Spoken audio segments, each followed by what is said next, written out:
Tuhan sertamu. Dan sertamu juga. Inilah Injil Yesus Kristus menurut Santo Yohanes. Dimuliakanlah Tuhan.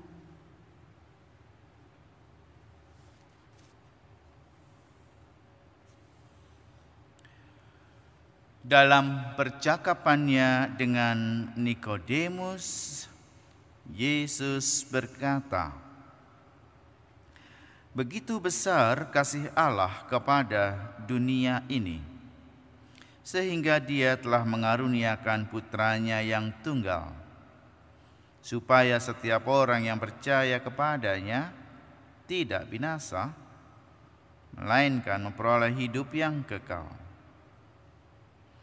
Sebab Allah mengutus Putranya ke dalam dunia, bukan untuk menghakimi dunia, melainkan supaya dunia diselamatkan melalui Dia. Siapa saja yang percaya kepadanya, ia tidak akan dihukum. Siapa saja yang tidak percaya, ia telah berada di bawah hukuman, sebab ia tidak percaya dalam nama Putra Tunggal Allah." Demikianlah Injil Tuhan. Terpujilah Kristus.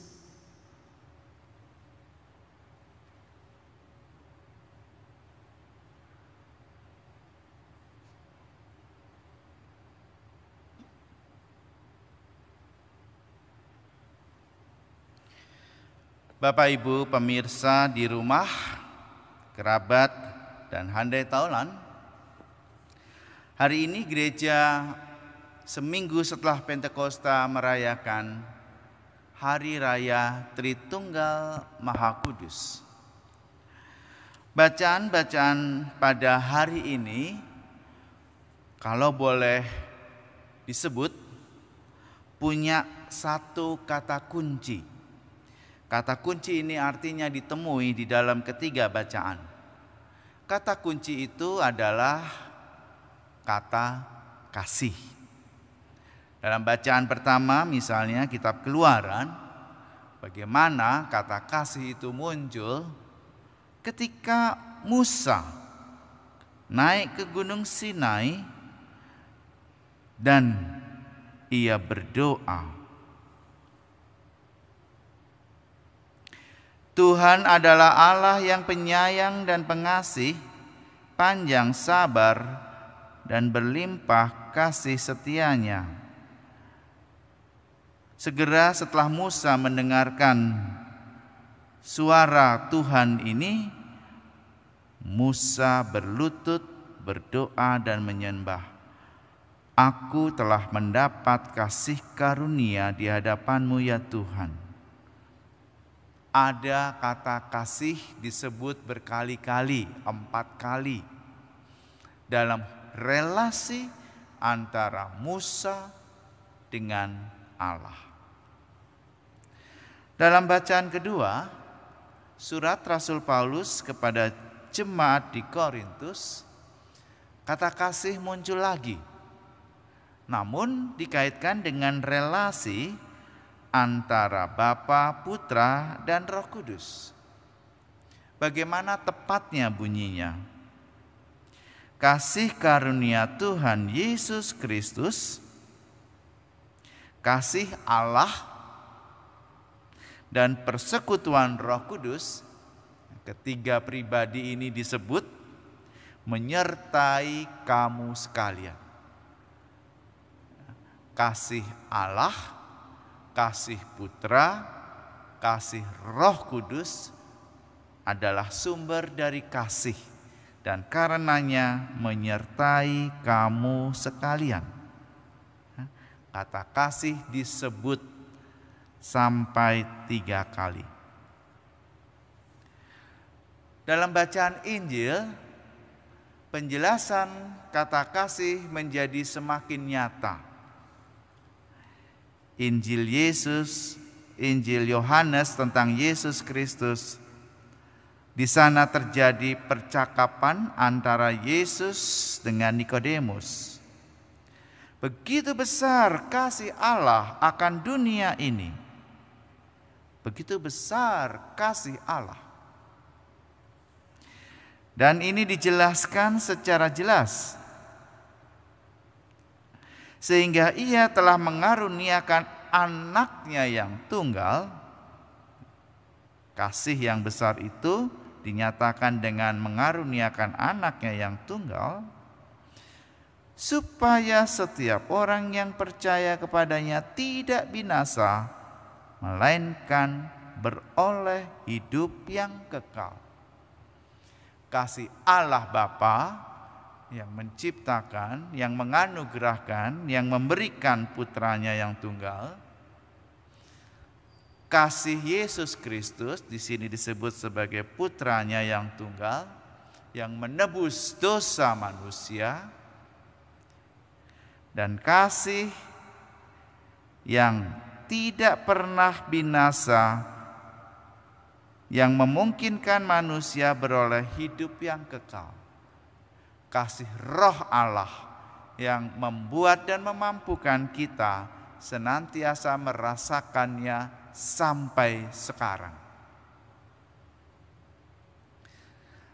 Lalu apa hubungannya 3 bacaan ini dengan pertanyaan dasar? Hari ini kita merayakan Hari Raya Tritunggal Maha Kudus. Saudara sekalian, Hari Raya Tritunggal Maha Kudus tentu saja diperingati, dirayakan menjadi hari yang sangat penting bagi umat Katolik seminggu setelah Pentakosta.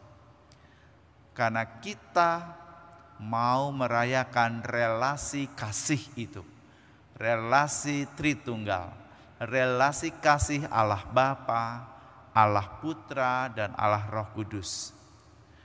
Doa-doa kita, doa Kristiani, senantiasa diawali dengan relasi kasih itu dalam nama Bapa, Putra, dan Roh Kudus. 3 nama itu disebut. Mengakhiri doa-doa kita, kerap kali 3 nama pribadi itu disebut. Kemuliaan kepada Bapa dan Putra dan Roh Kudus. Atau mengakhiri setiap kali doa-doa presidensial dalam Ekaristi, kerap kali 3 nama ini disebut.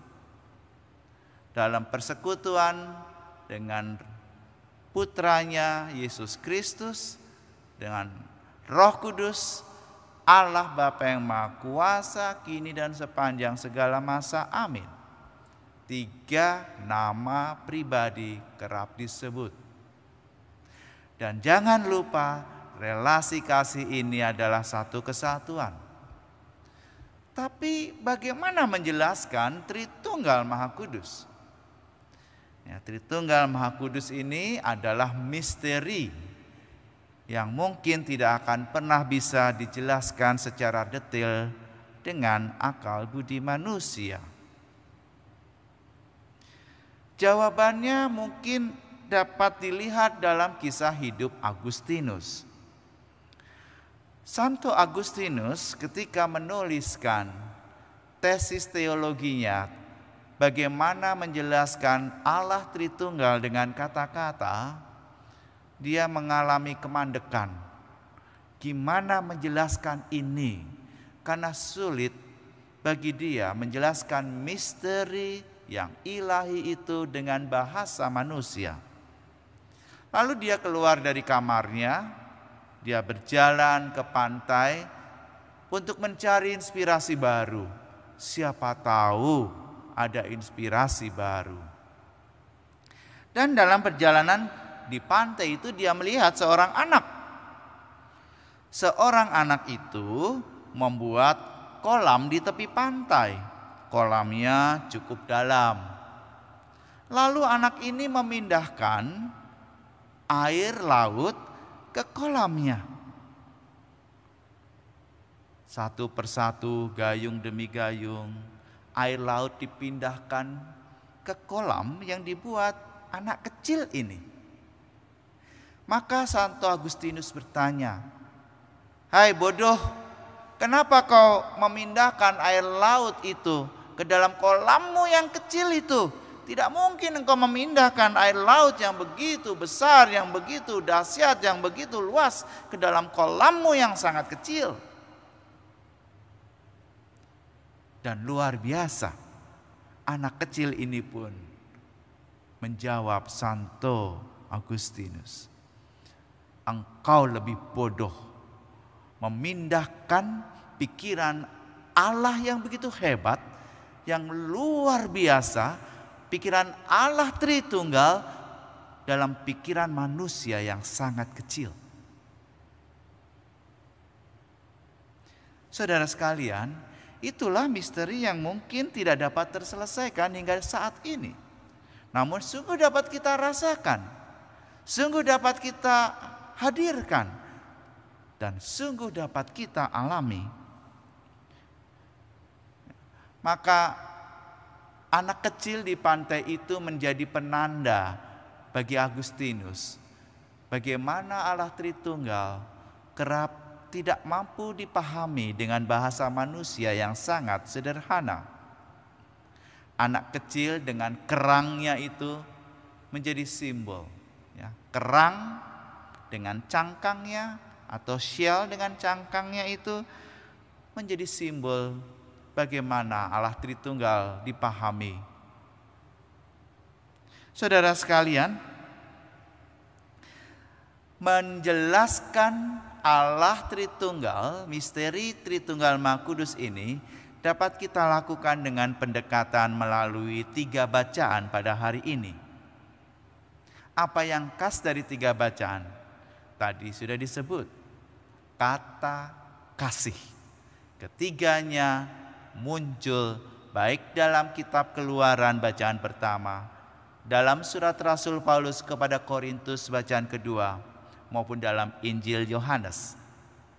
Namun kasih ini bukan sekedar kasih yang tanpa arti. Kasih dalam relasi ini ditempatkan dalam sebuah relasi antara Allah Bapa, Allah Putra, dan Allah Roh Kudus. Relasi kasih yang menjadi begitu jelas. Bapa kepada Putra, Putra kepada Bapa, Allah Bapa dan Allah Putra dalam perannya melalui Roh Kudus.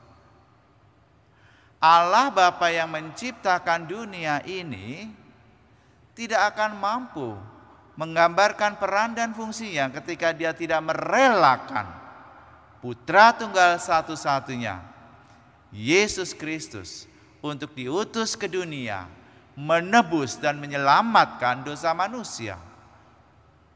Allah Pencipta mengutus putranya, Sang Penebus yang menyelamatkan manusia. Namun peristiwa historis Yesus yang hidup di dunia ini hanya terjadi pada saat putranya itu hidup di sana, hidup pada dunianya, selesai. Namun Roh penghibur itu, Roh Allah itu, Roh Yesus itu tetap diteruskan kepada kita sampai sekarang. Peran Roh Kudus. Kalau tidak ada peran Roh Kudus, kita bisa membayangkan bagaimana gereja akan mati. Jemaat tidak akan bertumbuh. Roh Allah berperanan sehingga ajaran Yesus, kasih Allah menjadi nyata dan sampai kepada kita. Mungkin kita masih belum paham bagaimana satu Allah dengan 3 pribadi itu misterinya harus dijelaskan sampai sedetil-detilnya. Misteri itu tidak perlu dipahami sampai detil, tapi yang perlu adalah dirasakan, dialami, dan dihadirkan. Pemahamannya mungkin secara sederhana dapat dikisahkan dari sebuah keluarga. keluarga Kristiani, sebut saja ayahnya bernama Ignatius Bejo, istrinya bernama Teresia Sumiem. Mereka punya seorang putra bernama Fransiskus Mijan. Teresia Sumiem adalah seorang pribadi. Namun dia disebut Sumiem ketika dia seorang gadis. Di kelas dipanggil Teresia. Di rumah ketika masih gadis dipanggil Sumi. Merujuk pada pribadi yang satu. Teresia Sumiem seorang gadis. Ketika dia menikah dengan Ignatius Bejo, namanya disebut Nyonya Bejo, Ibu Bejo. Ya, kalau di wak katakan, halo apa kabar Ibu Bejo? Di surat dikatakan, kepada yang terhormat Nyonya Ignatius Bejo. Namanya menjadi berbeda karena namanya yang dipakai adalah nama suami. Teresia Sumiem ketika menikah menjadi Ignatius Bejo. Teresia punya putra namanya Fransiskus Mijan. Di awal tahun ajaran baru dia membawa putranya ke TK. Oleh ibu guru dia dipanggil Mama Mijan. Ibu dari murid bernama Fransiskus Mijan. Apakah orangnya berbeda? Tetap sama. Pribadi Teresia Sumiem menjadi nama Nyonya Ignatius Bejo, mempunyai nama Mama Mijan, tetapi merujuk pada orang yang satu dan sama. Namun nama itu menunjukkan peran yang berbeda. Ketika dipanggil sebagai Nyonya Ignatius Bejo, relasi yang mau ditampilkan adalah dia istri dari seorang laki-laki bernama Bejo. Ketika dipanggil sebagai Mama Mijan, relasi yang ditunjukkan adalah dia seorang ibu dari anak bernama Mijan. Perannya berbeda, tapi orangnya sama. Apakah dia tidak marah namanya diganti? Relasi kasih memampukan itu. Boleh kok saya dipanggil Mama Mijan? Nggak keberatan saya dipanggil Ibu Ignatius Bejo? Nggak apa-apa juga saya dipanggil Sumiem? Semuanya sama, inilah saya. Saudara sekalian yang dikasihi dan mengasihi Tuhan, kalau demikian apa yang utama dalam misteri kasih? Yang utama adalah relasi kasih. Relasi kasih itu yang membuat Sumiem tidak berat. Namanya disebut sebagai Ibu Bejo, Mama Mijan, Sumiem, Teresia. Karena dia tahu relasi-relasi ada di dalam nama itu. Peran-peran ada di dalam nama itu. Saudara, kalau demikian, gereja memperingati Tritunggal Maha Kudus, yang kita peringati adalah relasi kasih luar biasa Allah Bapa, Allah Putra, Allah Roh Kudus. Kasih kita harusnya bersumber dari relasi kasih maha dahsyat ini. Marilah di masa-masa sulit pandemi ini, saudara di rumah, kerabat, keluarga, merasakan kasih Allah itu dalam kasih kepada sesama di sekitar kita. Menghadirkan relasi kasih Tritunggal itu di dalam keluarga kita masing-masing. Mewujudkan relasi kasih Allah Tritunggal itu kepada masyarakat di sekitar kita yang berkekurangan, yang sedang membutuhkan uluran tangan kita, khususnya di masa-masa sulit pandemi COVID-19. Saudara, Semoga perayaan misteri Tritunggal Maha Kudus semakin dapat kita pahami, kita rasakan, kita hadirkan, dan kita teladani. Tuhan memberkati. Amin. Amin.